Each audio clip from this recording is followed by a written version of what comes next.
প্রিয় শিক্ষার্থীবৃন্দ, আসসালামু আলাইকুম। ফেরদৌস ইংলিশ এড থেকে সাথে আছি ফেরদৌস আহমেদ পারভেজ।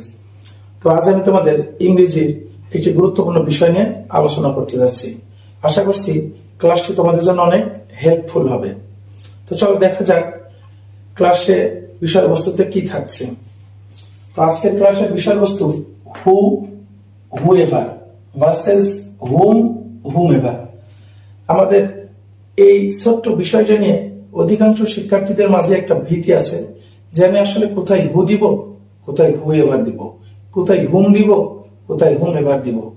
আজকের ক্লাসটি দেখার পরে আশা করছি এই বিষয়ে তোমার আর কোনো সমস্যা থাকবে না।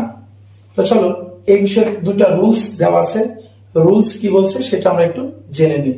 শুরুতে এখানে লেখা আছে সাবজেক্ট এবং ফাইনাইট ভার্ব যদি সমান হয়, তার মানে সাবজেক্টের সংখ্যা এবং ফাইনাইট ভার্বের সংখ্যা যদি সমান হয় তাহলে নির্দিষ্ট বোঝালে হুম হবে, অনির্দিষ্ট বোঝালে হুম এভার হবে। তো রুল পড়তে যে তোমার দেখা যাচ্ছে এখন ফাইনাইট ভার্বের সমস্যাটা তৈরি হয়েছে, তার জন্য কিন্তু আমি এখানে সমাধান লিখে দিয়েছি। দেখো আমি এখানে নন ফিনিট ভার্বগুলা লিখে দিয়েছি, তার মানে এই ভার্বগুলা ব্যতীত যা ভার্ব থাকবে সবগুলাই ফিনিট ভার্ব। দ্যাট মিন আমি যদি তোমার ডান হাত চিনিয়ে দিই তাহলে তুমি কিন্তু অটোমেটিক বাম হাত চিনতে পারছো। তার মানে এখানে নন ফিনিট ভার্ব যেহেতু লেখা আছে, এই নন ফিনিট ব্যতীত যত ভার্ব আসবে সবগুলো ভার্বকে আমরা কি বলবো? ফিনিট ভার্ব বলবো। তাহলে প্রথম রুলটি কি ছিল?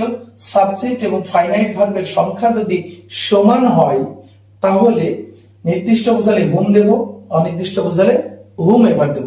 তো চলো আমরা এবার দেখি যে সাবজেক্ট এবং ভার্বের সংখ্যা সমান আছে কিনা। তো দেখো এখানে প্রথম যে ভাবটি আছে ইজ, এখন ইজ দেখো তো এই নন ফিনিটের মধ্যে আছে কিনা।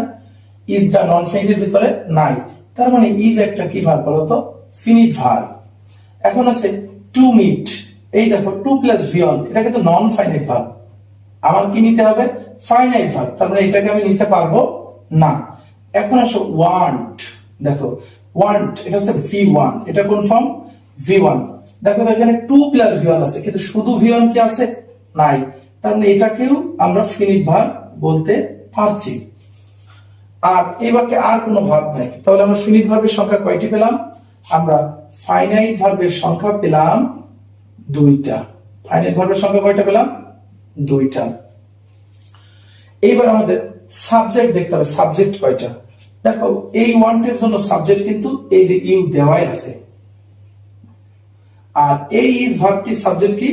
এই যে দা স্পেশালিস্ট, এই যে একটা সাবজেক্ট। তাহলে এই বাক্যে আমরা দুইটা ফিনিট ভার্ব পেয়েছি। সাবজেক্ট কয়টা পেলাম? একটা, দুইটা। তখন সাবজেক্টও পেয়েছি আমরা কয়টা? দুইটা। তাহলে তুমি এখানে দেখতে পাচ্ছ সাবজেক্টও দুইটা, ফিনিট ভার্বও দুইটা। দ্যাট মিন্স সাবজেক্ট এবং ফাইনাইট ভার্বের সংখ্যা সমান। তাহলে আমরা কি ইউজ করতে পারি? হুম বা হুম এভার। এখন তোমার প্রশ্ন, আমি কোথায় হুম দেব, কোথায় হুম এভার দেব? দেখো এখানে লেখা আছে নির্দিষ্ট বোঝালে হুম, অনির্দিষ্ট বোঝালে হুম এভার। তো নির্দিষ্ট কিভাবে বুঝবো? যদি গ্যাপের আগে ওই নাউনটা উল্লেখ করা থাকে তাহলে নির্দিষ্ট, উল্লেখ করা না থাকলে অনির্দিষ্ট। এখানে কিন্তু নাউনটা উল্লেখ করা আছে স্পেশালিস্ট সাবজেক্টটা, তাহলে আমি অবশ্যই কি দেব? ওখানে নির্দিষ্ট বোঝাচ্ছে, দ্যাট মিন আমি এখানে কি দেবো বলতো? হুম দিব। কি দিব? হুম।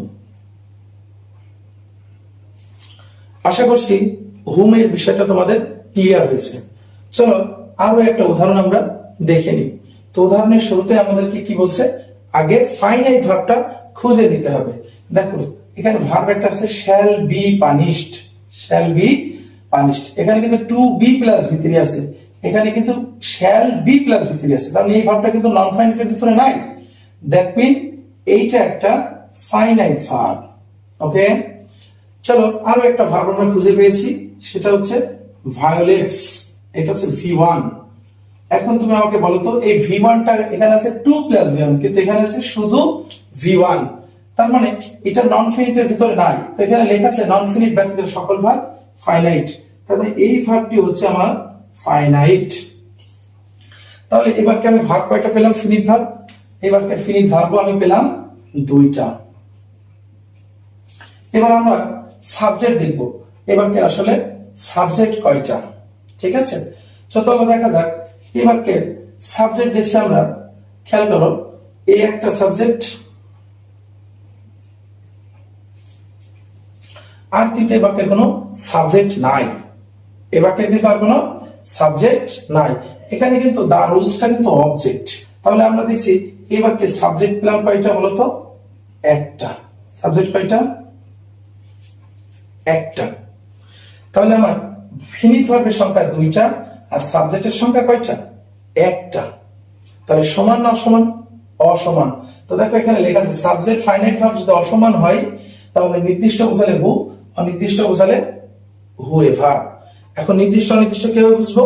যদি গ্যাপের আগে নাউনটা উল্লেখ থাকে নির্দিষ্ট, উল্লেখ না থাকলে অনির্দিষ্ট। গ্যাপের আগে ম্যান, দেখো নাউনটা উল্লেখ আছে, তাহলে এটা কি নির্দিষ্ট বলছে, তাহলে আমি কি দেব? হু দেব। আশা করছি হু আর হুম সম্পর্কিত জটিলতার সমাধান তোমাদের হয়েছে। যদি ক্লাসটি পুরোপুরি তোমরা বুঝে থাকো তাহলে অবশ্যই আমাকে কমেন্ট করে জানাবে এই বাক্যে আমরা গ্যাপে কি দেব, হু নাকি হুম। তো আজ এ পর্যন্তই। It will do for today. আল্লাহ হাফেজ।